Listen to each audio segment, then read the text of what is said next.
Pada soal ini kita diminta untuk membuat sebuah program yang bisa menghitung diskon dari total belanja seseorang.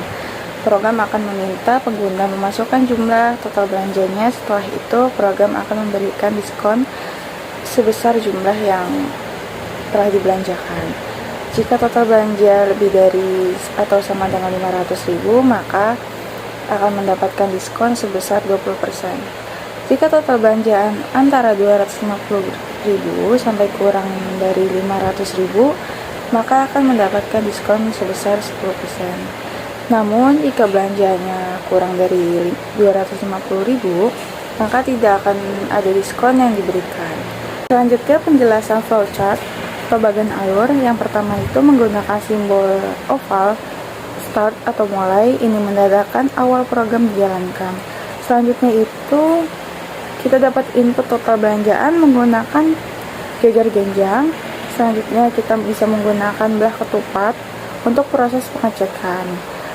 Nah, di dalam belah ketupat ini kita dapat melihat apakah belanjaan kurang dari 500.000.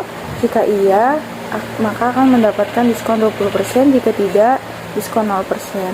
Di sini menggunakan simbol jajar genjang. Lalu selanjutnya itu pengecekan lagi menggunakan simbol belah ketupat. Apakah belanjaan kurang dari 250.000?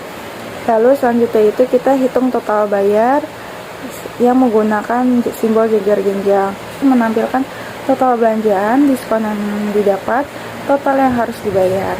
Maka di sini kita dapat menggunakan simbol jajar genjang.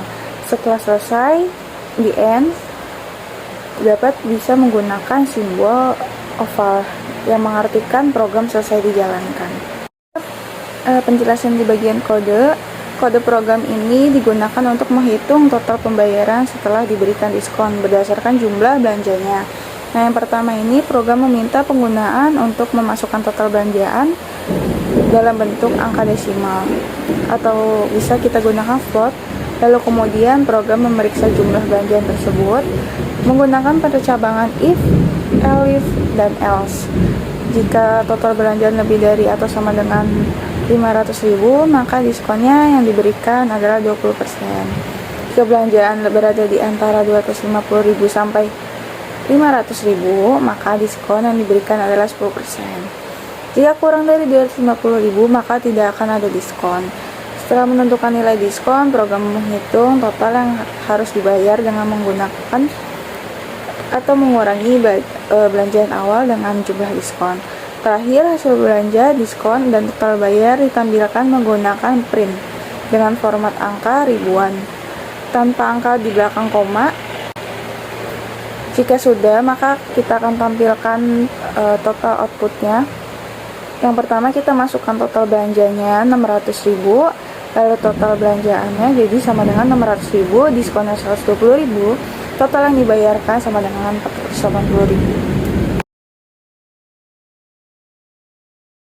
Selanjutnya di soal nomor 2 meminta kita membuat program permainan sederhana untuk menebak angka secara acak antara 1 hingga 10. Pengguna diminta untuk terus menebak sampai menemukan jawaban yang benar.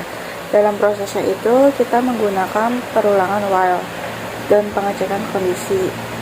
Jika tebakan tidak valid, misalnya tidak berada di antara 1 sampai 10, maka program menggunakan continue untuk melewati iterasi tersebut dan meminta input ulang. Nah, selanjutnya itu kita akan membahas kodenya. Kode di sini merupakan implementasi program sederhana untuk mempermainkan tebak angka ajaib.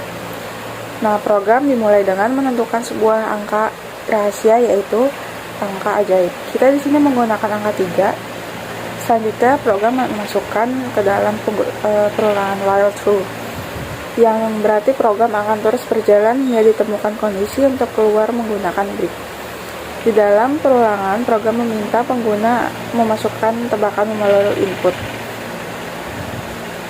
Nah, selanjutnya itu setelah di-input diterima, program memeriksa apakah angka tebakan berada di luar rentang 1 sampai 10. Jika iya, maka ditampilkan pesan bahwa input tidak valid dan continue. Akan digunakan untuk melanjutkan iterasi berikut tanpa memproses lebih lanjut. Jika tebakan sama dengan angka ajaib, angka sama dengan angka ajaib, maka program akan mencetak pesan selamat dan keluar dari perorangan menggunakan loop. Program ini efektif untuk melakukan atau melatih logika perulangan, validasi input, dan menggunakan struktur komputer seperti break, continue, serta reset.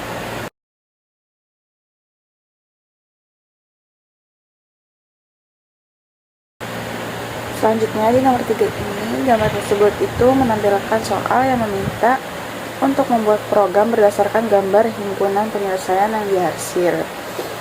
Gambar menunjukkan dua daerah bernilai true, yaitu nilai-nilai yang kurang dari 1 di sebelah kiri dan nilai antara 3-7 termasuk 3 dan 7. Lalu program Python yang diberikan ini membaca input angka dari pengguna, kemudian memeriksa apakah angka tersebut berada di dalam daerah yang dihasil menggunakan kondisi logika, yaitu kondisi angka lebih dari 1 or 3 lebih dari sama dengan angka lebih dari sama dengan 7 akan menghasilkan nilai true jika angka berada dalam rentang yang telah ditentukan, yaitu daerah yang diarsir. Jika kondisi ini terpenuhi, maka program mencetak true, dan jika tidak, maka mencetak false. Dengan demikian, program ini sesuai dengan himpunan penyelesaian dari soal. Nah, ini merupakan outputnya. Outputnya kita memasukkan sebuah angka. Jika kita memasukkan angka 0,5, maka program yang dihasilkan itu true. Jika kita mau masukkan angka nomor 3, maka yang dihasilkan true juga.